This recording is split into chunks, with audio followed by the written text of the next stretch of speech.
Hello everyone, welcome to my channel. So now we are going to start unit 4 segmentation. So what is segmentation? So segmentation is a process of identifying groups of buyers with different desires or requirements. इसका मतलब है कि हम identify कर रहे हैं कि कहाँ पे जो हमारे बायर्स हैं उनकी क्या रिक्वायरमेंट्स हैं और कैसी रिक्वायरमेंट्स हैं। रिक्वायरमेंट के बेस पे हम उन्हें आइडेंटिफाई करेंगे और फिर हम एक अलग सेगमेंट बनाएंगे. What is segment guys? Segment is separating, basically separating how we can sell our product in order to get more profit. Is it all like this? And what is importance? So these are the importance of segmentation are helps in determining market opportunities. If अगर हमें पता होगा कि हमने segmentation करा है तो will get more opportunities. Second, developing marketing programs will fix और do more programs in order to do marketing करने में हमें और डेवलप करेंगे, हम न्यू प्रोग्राम्स लाएंगे जिससे हमारी और मार्केट में रेपुटेशन इंक्रीज़ हो. एडजस्टमेंट इन मार्केटिंग अपील्स, हम जो भी हमने स्ट्रैटेजीज़ वगैरह बनाई हैं मार्केटिंग के लिए हम और उसे अपडेट करेंगे, एडजस्ट करेंगे. एंड डिज़ाइनिंग प्रोडक्ट, हम फोर्थ इज़ डिज़ाइनिंग प्रोडक्ट. इसमें हम प्रोडक्ट को उस तरह से डिज़ाइन करेंगे जैसे कस्टमर्स को चाहिए. मीडिया सिलेक्शन का मतलब यहाँ पे ये है कि हम कौन सा मीडिया यूज़ करेंगे, कौन से मीडियम्स यूज़ करेंगे इस प्रोडक्ट को एडवर्टाइज़ करने के लिए. Basically media selection is this. Efficient use of resources, अगर हमें पता होगा कि हमारी सबसे ज़्यादा सेल कहाँ पे हो रही है, कहाँ पे सबसे ज़्यादा बायर्स हैं, तो ऑफकोर्स हम और अच्छे से एफिशिएंट यूज़ कर पाएंगे रिसोर्सेज का. Then better service to customer, it is very obvious. अगर हमें पता होगा कि कहाँ पे हमारे कितने बायर्स हैं, कैसी उनकी रिक्वायरमेंट्स है, तो हम बेटर उन्हें प्रोवाइड कर सकेंगे जैसे उन्हें चाहिए. हेल्प्स टू फिक्स प्राइजेज़, अगर जैसे भी हमने प्रोडक्ट बनाया है उसी के बेस में जैसे हमें रिव्यूज़ मिलेंगे, जैसे हमें अगर मार्केट में लोग कह रहे हैं कि ये प्रोडक्ट ज़्यादा महंगा है या फिर सस्ता है या फिर what they want exactly, so will fix our price according to that. Now assist in distribution strategies, of course अगर हमें पता होगा कि हमारे बायर्स और सेलर्स कहाँ पर हैं, हमारे बायर्स कहाँ पे हमें कितने मिलेंगे, तो हम उसी तरीके से अपनी स्ट्रैटेजीज़ बिल्ड करेंगे.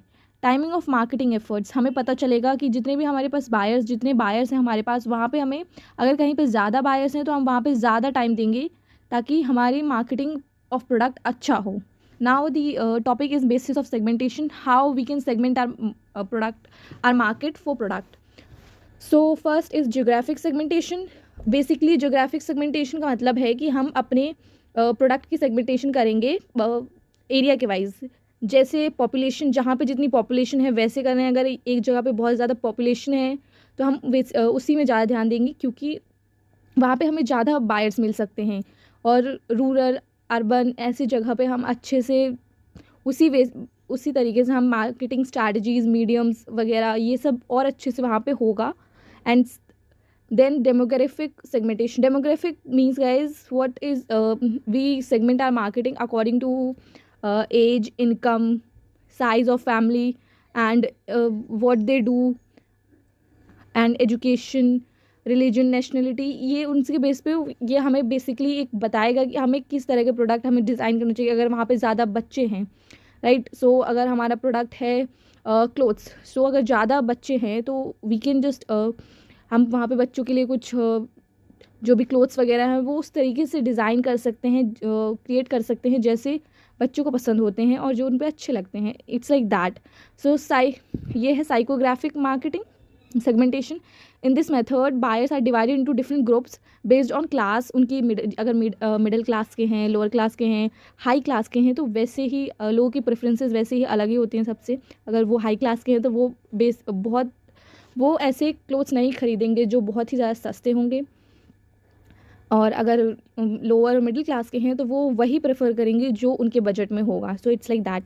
और now sociographic segmentation. In this method the market is divided into sociological factors such as culture influences, influence of reference groups, pressure groups. So it is like we are dividing what their culture is. If their culture do not allowed them to wear western clothes or these, so we will not design or sell these kinds of products there. Okay, so last is behavioral segmentation. Behavioral segmentation is basically dividing the groups based on their loyalty status and user state, benefits, occasions, in which what will be their behavior, how they react, and what is the attitude towards product. We'll check like that. Okay. Now, targeting. So targeting means it involves evaluating each market segment's attractiveness and selecting any one or more segments to basically choosing one or more segments or which to design a marketing operation. We can choose one segmentation or we can choose more than one segmentation to sell our product for. And these are the things. Now we'll talk about types of marketing. Types of marketing is there are two types of marketing, guys. Four types of marketing: undifferentiated marketing, differentiated marketing, concentrated marketing, and micro marketing. So undifferentiated marketing is will not differentiate our product. Like for example, we are selling steel, silk, aluminum, vegetables, and fruits like this. Okay. Now, what is differentiated or multi-segment? Multi-segment means we are selling only one product of everything. Like we are selling only one shampoo. There is no new product in that product. Like for example, I'll you'll get multi segment. Multi segment में क्या है कि for example Coca Cola है, उसकी और भी सारी Cokes हैं जो वो सेल करता है. Coca Cola Coke, Coca Cola Sprite, Coca Cola diet, Coca Cola zero, ऐसे. सो वहाँ पे और वेराइटीज़ हैं, बट मास मार्केटिंग में कोई वेराइटी नहीं है, but only that product. It's like that.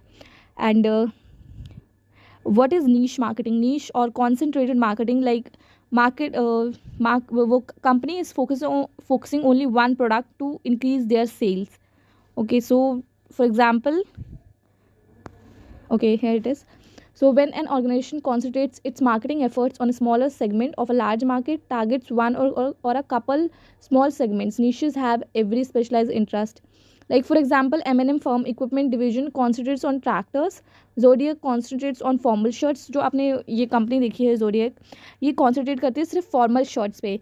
इनकी एक नीश मार्केटिंग है, ये पर्टिकुलर प्रोडक्ट है जिसमें वो वर्क करते हैं. और जो रेस्टोरेंट होते हैं, आपने कहीं सुना होगा सिर्फ चाइनीज़ रेस्टोरेंट है, सिर्फ वहाँ पे सिर्फ चाइनीज़ फूड्स मिलते हैं, ऐसे वो सिर्फ एक ही मार्केट को लेकर चलते हैं, वो ज़्यादा प्रोडक्ट नहीं लेते. Okay, so now fourth is micro marketing. Local भी हो सकता है, इंडिविजुअल भी हो सकता है. लोकल मार्केटिंग, माइक्रो मार्केटिंग वो होता है जहाँ पे दो मार्केटिंग होती हैं, लोकल मार्केटिंग और individual marketing. Local marketing involves tailoring brands and promotion to the needs and wants of local customer groups such as cities, neighbours, stores, etcetera. And individual marketing में क्या होता है कि involves tailoring products and marketing programs the needs of preference. अगर individual customers की needs और preference है, उसी के हिसाब से प्रोडक्ट को डिज़ाइन किया जाता है. And now the topic is positioning. Positioning means let me explain to you. Positioning means how we want that customer perceive us. मतलब हम कैसे चाहते हैं कि हमारा प्रोडक्ट जो भी कंज्यूमर है वो एक्सेप्ट करे, अपने माइंड में कैसे याद रखे. हम ऐसा क्या कर सकते हैं, कौन सी स्ट्रैटेजी या फिर क्या कोई सी भी टैगलाइन, कोई से भी कुछ भी कर सकते हैं. हम कोई सी भी फीचर को हाईलाइट कर सकते हैं उसके दिमाग में कि जब भी वो आदमी इस चीज़ के बारे में सोचे, अगर ये दिमाग उसके फीचर अगर उसके दिमाग में आए तो वो हमारे प्रोडक्ट के बारे में सोचे. जैसे कि फॉर एग्जांपल हाँ, डेयरी मिल्क. डेयरी मिल्क के बारे में आपने सुना होगा. डेयरी मिल्क जब कहते हैं कि कुछ अच्छा हो जाए, कुछ मीठा हो जाए, व्हेन वी फील हैप्पी और when we feel like eating something, when we are when we celebrate something, we try to buy or we love to eat a dairy milk at that moment. I don't know why, but we think like that.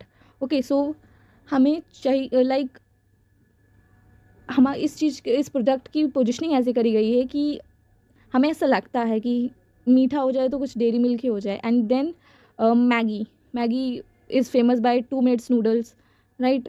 And there is so many examples. Like Tata Motors के बारे में आपने सुना होगा, जहाँ पे India ये से जब हम टाटा मोटर्स के बारे में सुनते हैं तो ये बेस्ट क्वालिटी दिमाग में आता है और अफोर्डेबल प्राइजेस आते हैं. ऐसे ऐसे पोजिशनिंग करते हैं लोग ताकि हमारा जो प्रोडक्ट है वो और आगे बढ़े और उसके अच्छे से मार्केटिंग हो, एडवर्टाइज हो. It's like that. Now the topic is e-marketing. So e-marketing is the how we can do marketing in digital world. We all know like now the internet is fastly evolving, things are changing rapidly. So हम अपनी जो product की marketing है वो internet के through कैसे करें. So it is very important. And अगर आपको इस वर्ल्ड में अभी अगर आपके प्रोडक्ट को रीच चाहिए तो हमें इंटरनेट यूज़ करना ही होगा to increase our followers or to increase marketing of our product. So first, what we can how we can use. So first let's understand features क्या हैं. ई मार्केटिंग का क्या फ़ायदा होगा हमें. सो ग्लोबल रीच, ऑब्वियसली अगर इंटरनेट में हम कुछ डालेंगे तो ग्लोबल रीच मिलेगी, ठीक है. कॉस्ट इफेक्टिव होगा हमें. अगर हम ऐसे ट्रेडिशनल मेथड में मार्केटिंग करते हैं तो बहुत खर्चा हो जाता है, राइट. सो उसमें हमें बहुत ज़्यादा कॉस्ट लग जाएगी, बट ये कॉस्ट इफेक्टिव है. हमें इसमें ज़्यादा कुछ नहीं करना होगा, हमें सिर्फ पोस्ट करना होगा अच्छी स्ट्रैटेजीज़ और अच्छी चीज़ें और मार्केटिंग करके, राइट. पुल स्ट्रैटेजी, ये एक तरीके से पुल स्ट्रैटेजी मिलेगी इससे, ठीक है. रिचनेस ऑफ मीडिया, कस्टमाइजेशन, जैसे भी हमें इंस्टेंट फीडबैक मिलेगा अगर हम इंटरनेट के थ्रू मार्केटिंग करेंगे, राइट. देन इन्फॉर्मेशन अवेलेबिलिटी, हमें इन्फॉर्मेशन जो भी हमारे प्रोडक्ट की इन्फॉर्मेशन होगी वो लोगों को अवेलेबल होगी. Now advantages and disadvantages. So advantages and disadvantage. Advantage हमने फीचर्स में ही आते हैं. Global reach, simple and easy, 24/7 available, ocean of information, मतलब बहुत सारी इन्फॉर्मेशन होगी हमारे प्रोडक्ट के बारे में. वाइडर वेराइटी होगी, कस्टमाइजेशन पॉसिबल होगा, हम कभी भी कस्टमाइज